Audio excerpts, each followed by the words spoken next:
Why you're not losing your weight. Number 1. You're focusing too much on the scale. The scale can be very anxiety-inducing, and sometimes, your goal weight is unattainable without deprivation and disordered eating. Also, there is a discrepancy between what you imagine to look like, and what that look will show on the scale. Focus on eating better and trending toward more nutritious choices. You'll probably feel better in your body and the results will show much quicker in the mirror than on the scale. Number 2. You're gaining muscle. Some of the strongest athletes are classified as overweight or obese on the body mass index, also known as BMI scale, since their frames are filled with so much muscle. With a lifestyle change that includes a different eating strategy and more strength workouts, the reason you're not losing weight might be simple. You may be putting on muscle, while simultaneously losing fat. This may result in a shift of composition that is not reflected by the number on the scale. For an overall wellness win, strive for more muscle instead of less weight. According to a 2018 review published in Annals of Medicine, muscle mass matters for many health aspects. It can impact a person's strength, energy, and mobility. Instead of only focusing on your weight, aim to build and maintain muscle. This is especially important for women aged 40 and older, who can start to lose up to 8% of muscle mass each decade.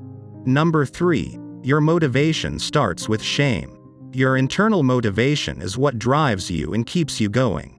Make choices from a place of love and self-compassion rather than body shame. You'll be a lot happier, be more likely to make decisions that are best for your body, and have a higher chance of sticking with it if you do so. Before you begin a new diet, examine your life holistically. Think about how much you're sleeping, how your body feels throughout the day, what emotions you're experiencing in certain situations and after eating. The goal should be achieving a healthier lifestyle, not just losing the weight. Number 4. You're setting a dead person's goal. Speaking of goals, are yours reasonable? Instead of saying, "I'll never eat chocolate again," which is a dead person's goal, because it's something only a dead person could do, start to describe the ways you want to enjoy chocolate or any other food you feel you need to avoid forever. Number 5. You're on a fuel roller coaster. Feeling hungry every so often is fine, but starving yourself won't help you lose weight. It just slows down your metabolism and set you up for overeating when you finally dig in. Don't skip meals and add a snack or two, such as a serving of almonds, when you're in need of extra fuel and if it fits into your total calorie input. Your metabolic process slows down when your body does not get the nourishment it needs.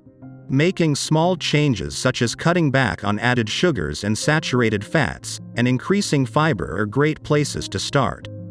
Small changes lead to bigger lifestyle shifts and more positive long-term outcomes. Number 6. You're trying to do too much too soon. It's probably clear now that you don't have to cut out all carbs or eat only during a 6-hour window of time if you want your diet to be a lifelong change. You also shouldn't expect to shed 15 pounds in 1 week.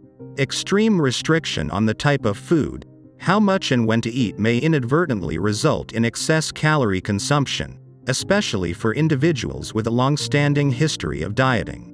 Instead, focus on acting a flexible and realistic diet and moving your body. Start with 1 change per month.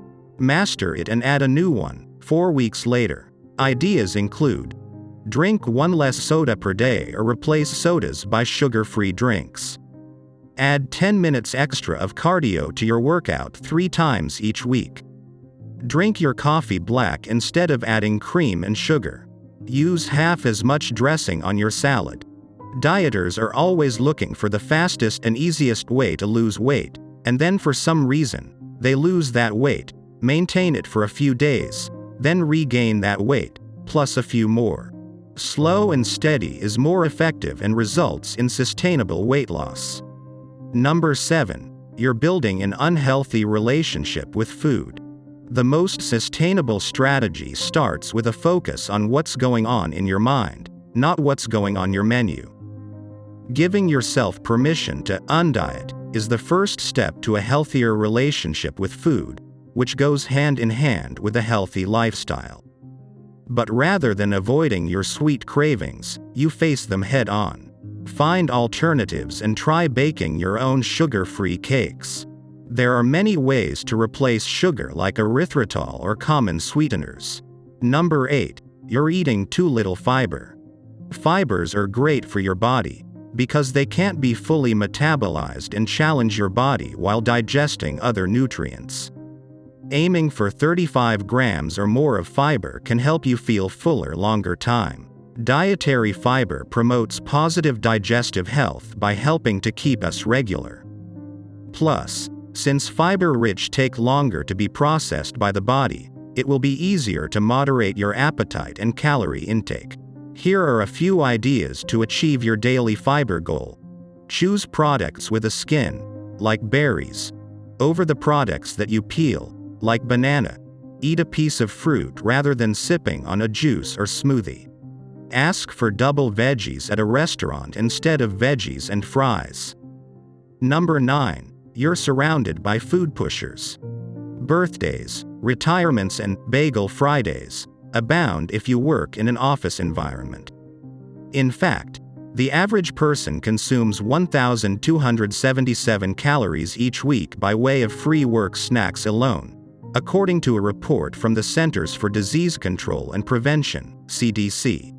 That adds up to an extra pound every 3 weeks, or a bonus 17 pounds for the year.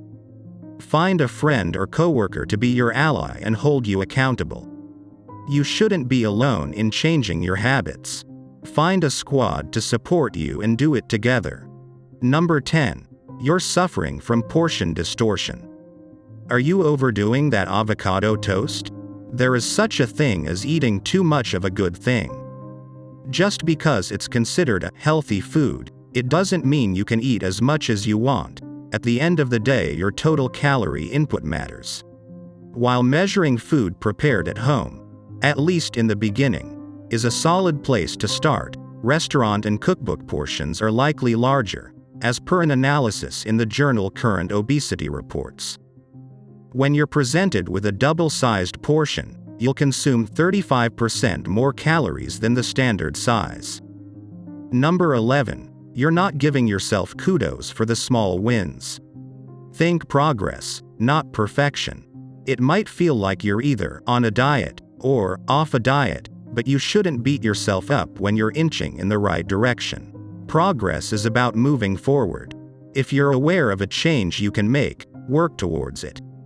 Orthorexia is a condition that presents as an obsession with eating only what is perceived as the healthiest foods. Orthorexics may limit their diet so much so that they are setting themselves up for malnutrition, brittle bones, and other medical problems. Number 12. You're eating your feelings. Respond. Don't react to your emotions. Even the most balanced person you know experiences stress. What makes us all different is how we respond to it. Responding means deciding what you want to do, like planning new indulgences. Reacting is instantaneous. You might do something you'll regret, like downing a pint of ice cream without thinking about how you'll feel afterwards. Number 13. Your salad is overloaded. Ordering a salad is a smart way to sneak in more vegetables, true. But that bowl can be hiding sources of extra fat and calories. People will order salads because they think they're low in calories, but if it has creamy dressing, cheese, bacon, croutons, and nuts, then you're getting a lot more calories than you'd guess. This does not mean that you should choose the fries over the veggies.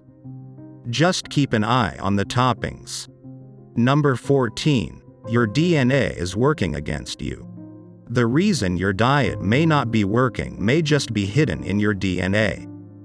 There are so many complicated factors that influences someone's natural weight range, and the body works hard to defend a certain set point.